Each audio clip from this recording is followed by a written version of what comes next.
Oh God, Isabella, you can't sit at the family table dressed like that. What will people think? My sister Veronica's voice cut across the wedding reception like a knife. My mother didn't even hesitate. Move her to the back, near the kitchen. I won't have her embarrassing us. Every head at the nearby tables turned. Whispers rippled through the ballroom. I stood there frozen, clutching my wrapped gift, feeling my face burn. Veronica looked me up and down with that sneer I knew too well. And please tell me that's not your gift.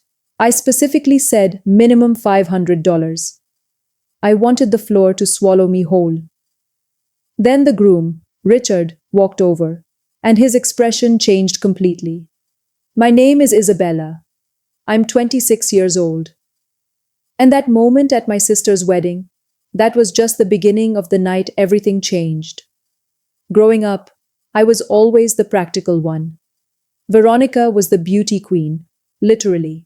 She won pageants. She modeled. She walked into rooms and people stopped talking just to look at her. Our parents poured everything into her career. Headshots, coaches, designer wardrobes, connections at modeling agencies. They called it investing in her future. I paid my own way through medical school, scholarships, loans, resident shifts so brutal I'd sometimes sleep in the hospital break room because going home wasn't worth the 30 minutes I'd lose. Now I'm a pediatric cardiac surgeon. I specialize in complex congenital heart cases. Babies born with hearts that don't work right. Tiny hearts that sometimes fit in the palm of my hand. But my family? They thought I just worked at a hospital. They never asked what I actually did. They'd say things like, "That sounds depressing," and change the subject back to Veronica's latest Instagram photo shoot. I lived modestly despite a solid salary. I donated quietly to pediatric medical charities. I didn't broadcast my success because I didn't need applause from people who never asked what my day looked like. I wasn't the favorite.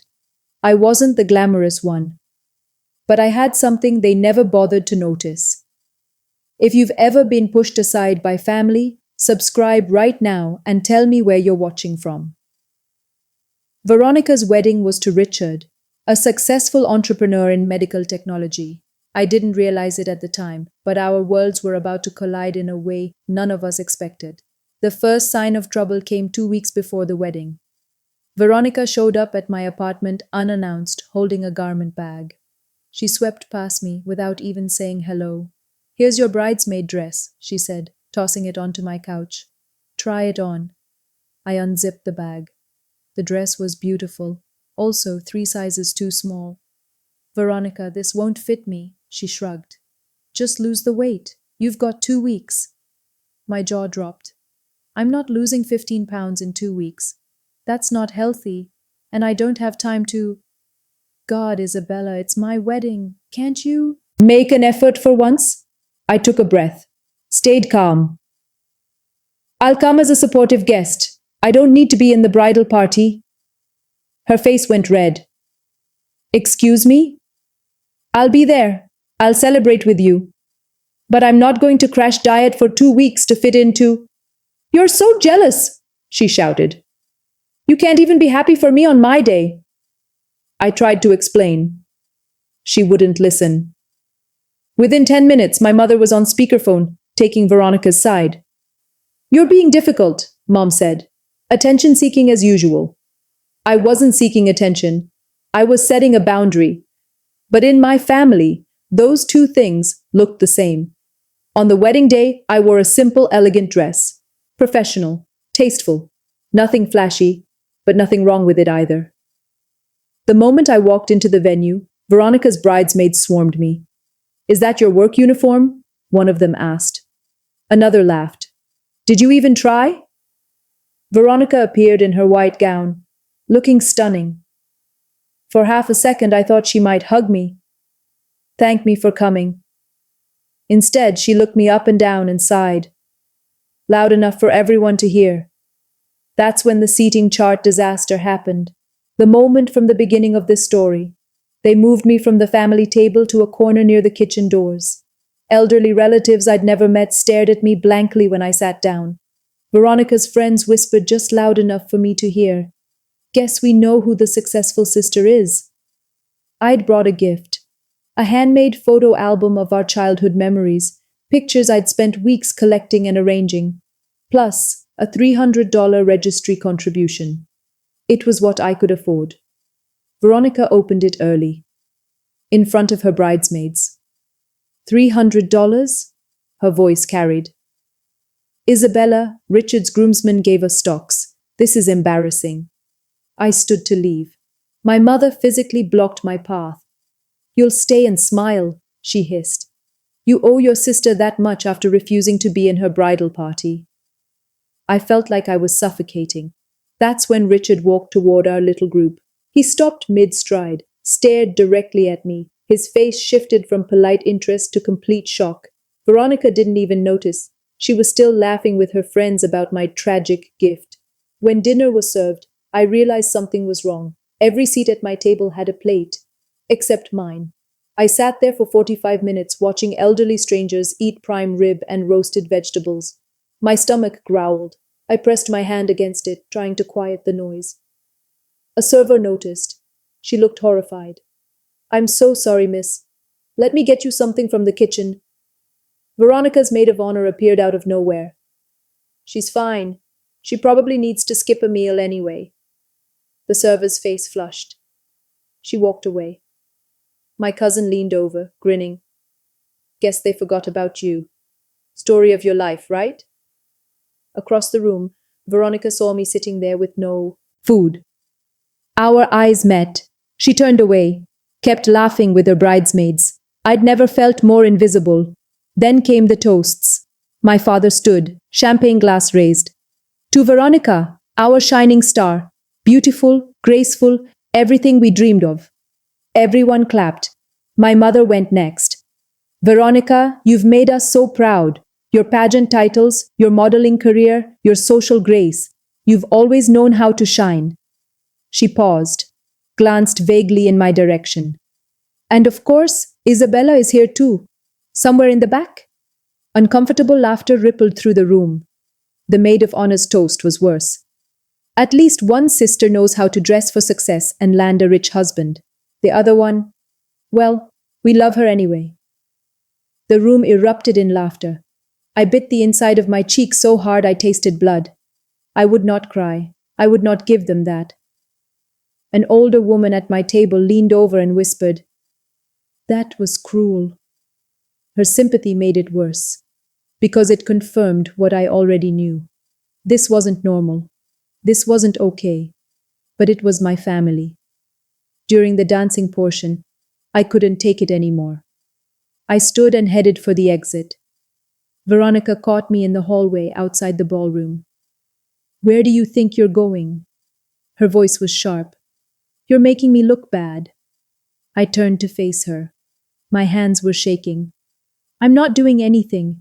You've made it clear I don't belong here. You don't belong anywhere, Isabella. She stepped closer. You're just basic, plain. You'll never be special like me. That's not my fault. The bathroom door opened. My mother walked out, saw us, and marched over. Stop causing drama, she snapped. Richard's investors are watching. I felt something crack inside me. I'm leaving.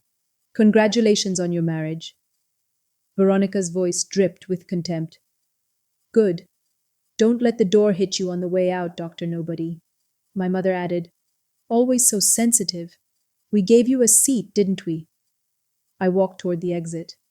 And in that long hallway, something strange happened. Memories flickered through my mind. The 3-month-old baby I'd saved last week. Blue. Dying. Her parents told to say goodbye. I'd operated for 7 hours. She was thriving now. The parents who'd sobbed in gratitude called me an angel. The research paper I'd published that was changing surgical protocols internationally.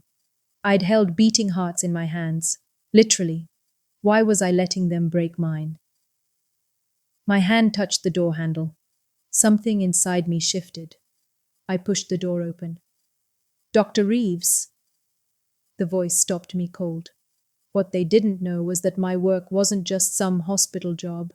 I'm a rising star in pediatric cardiology, the youngest surgeon to lead complex congenital heart surgeries at my hospital. I was recently featured in the Journal of Pediatric Surgery for pioneering a minimally invasive technique for infant heart defects. I regularly consult with medical technology companies. They send me prototypes of surgical equipment. I test them, provide expert feedback. 3 months earlier, I'd consulted on surgical monitoring equipment for a startup developing cardiac monitors for NICUs. I'd found a fatal flaw in their sensor calibration. My notes saved the product from dangerous failure, potential lawsuits, maybe even infant deaths. The CEO credited me in investor meetings as the surgeon who saved our launch. That CEO was Richard. I had no idea my sister was marrying that Richard. Veronica only ever called him rich and talked about his money, his cars, his country club. I never connected the dots because I didn't pay attention to Veronica's social media bragging. I didn't broadcast my success. Not because I was ashamed, because I didn't need applause from people who never asked what my day looked like. But now, standing in that hallway, about to walk out of their lives forever, two worlds were about to collide. The voice calling my name belonged to Richard, the groom himself. He approached quickly, his face showing genuine shock. Dr. Reeves, Isabella, you're Veronica's sister? I blinked, confused, exhausted. Richard? You're the surgeon who saved our cardiac monitor project. I've been trying to reach you through the hospital to properly thank you. Veronica appeared behind him, visibly irritated. Rich, what are you doing? Come back to our guests. Richard ignored her. He was staring at me. Veronica, do you know who your sister is? She's one of the most respected pediatric cardiac surgeons in the state. Her research is being adopted by… Veronica cut him off. That's not possible. Isabella works at some hospital. She's not important. Richard looked between us, realization dawning. She's the lead consulting surgeon I've been telling you about, the one who saved our product launch. I found my voice, quiet but firm. Veronica never asked what I actually do, Richard. It's fine. Congratulations on your marriage. I turned to leave again. Isabella, another voice. I knew this one. Dr. Jameson, Richard's best man, a colleague from medical conferences and journal peer reviews. He walked over, grinning. I didn't know you'd be here. Congratulations on the Johns Hopkins offer, by the way. That's huge. Veronica's voice rose. What offer? It's nothing, I said quickly. I really need to go. But my mother had overheard. She rushed over, face tight with confusion. What's all this about? Richard turned to her. You never mentioned your daughter is Dr. Isabella Reeves. My mother waved dismissively. Isabella's just a doctor. Not like Veronica's modeling career and social… Richard's voice cut through. Just a doctor? She saved countless children's lives. Her minimally invasive technique is being taught internationally. Dr. Jameson nodded. She's been nominated for the Humanitarian Surgeon Award for her volunteer work. Other wedding guests began to notice the commotion. Several doctors and medical investors Richard had invited started approaching. One of them, a man in an expensive suit, stopped. Dr. Reeves, I've been hoping to meet you. Your paper on neonatal cardiac intervention was groundbreaking. Another investor pushed forward. You're the Reeves who developed the modified Norwood approach? I've been following your work. Veronica's face drained of all color.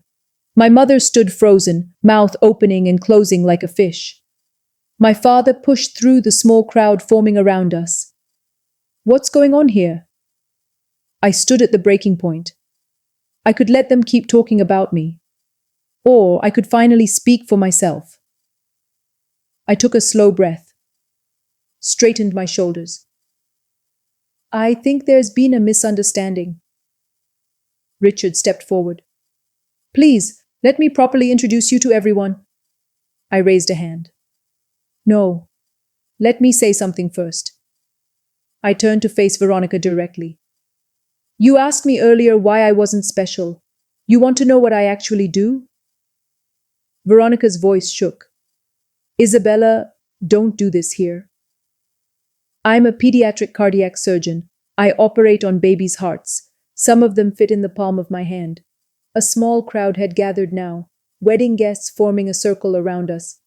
Last week, I saved a 3-month-old baby who wasn't supposed to survive the night. Her parents had been told to say goodbye. My mother stammered, "You never told us you were doing such important—" My voice came out firm, clear. "I told you, multiple times. You didn't listen." The words hung in the air. "You never asked about my medical school graduation. Never asked about my fellowship. Never asked about my first solo surgery." My father looked confused, defensive. "You never made it sound important." I said I was in surgery. You said it sounded depressing and changed the subject to Veronica's photo shoot. Richard turned to Veronica. "You told me your sister worked in hospital administration." Veronica scrambled. I didn't know she was doing important work. She never said." I tried. Every family dinner. But within 5 minutes, the conversation always returned to you. Your modeling, your Instagram, your needs. Dr. Jameson spoke up. "Isabella's also been volunteering monthly in underserved communities. Pro bono surgeries for families who can't afford care." Richard stepped forward. His expression had changed completely. "Dr. Reeves, madam," he paused. "I'm deeply sorry. If I'd known you were family, you would have been seated at the head table as an honored guest." He gave a small, formal bow, a gesture of deep professional respect. The gathered guests murmured. Several nodded in approval. Veronica panicked. "Rich, what are you doing? She's just my sister." Richard turned to his bride. "Just? Veronica, do you understand what she does? She holds children's lives in her hands, every single day. But I'm your wife. And I'm realizing you never told me the truth about your family." The disappointment in his voice was unmistakable. My mother tried desperately to save face. "We're very proud of Isabella, of course. We've always supported—" My voice cut clean through her words. "No, you're not proud. You're embarrassed that you didn't know. You're scrambling because suddenly I matter to people who matter to you." My father stepped forward. "That's not fair. What's not fair is spending a decade becoming someone. Not for recognition, but because children's lives depend on me. And being treated like I'm invisible." I picked up my purse from a nearby chair. I looked directly at Veronica. "You called me Dr. Nobody 20 minutes ago, but I've spent 10 years becoming somebody." Tears formed in her eyes. "You're ruining my wedding." "I'm not ruining anything. I'm just finally visible, and you can't stand it." Richard reached out. "Please stay. Let me make this right. This is your wedding, Richard. Celebrate it. But I'm done shrinking myself to fit into this family's narrative." I walked toward the exit with quiet dignity. Several guests, medical professionals, followed me out. They wanted to speak with me, congratulate me, exchange contact information. Dr. Jameson walked out beside me. That took guts. Behind us, through the closing door, I could hear silence spreading through the ballroom. Veronica stood frozen in the center of her own reception, watching guests leave to talk to her boring sister. My mother and father stood in stunned silence. And Richard looked at his new wife with an expression she'd never seen before. Disappointment. I stepped into the cool night air outside the venue. Finally, I could breathe. Dr. Jameson and 2 other surgeons joined me. They praised my composure. One of them said, "The precision you showed in there? That was surgical." We talked shop for 20 minutes. Upcoming conferences, research opportunities, the Johns Hopkins position. It felt good, natural, like speaking my own language after years of translation. Later that night, Richard sent me a long text, a sincere apology. He acknowledged he had no idea how his wife's family treated me. He asked if we could continue working together professionally. I responded graciously, professional relationship only. I appreciated the respect. Wished him well. Veronica sent a barrage of texts over the next few hours, angry first, then defensive, then pleading.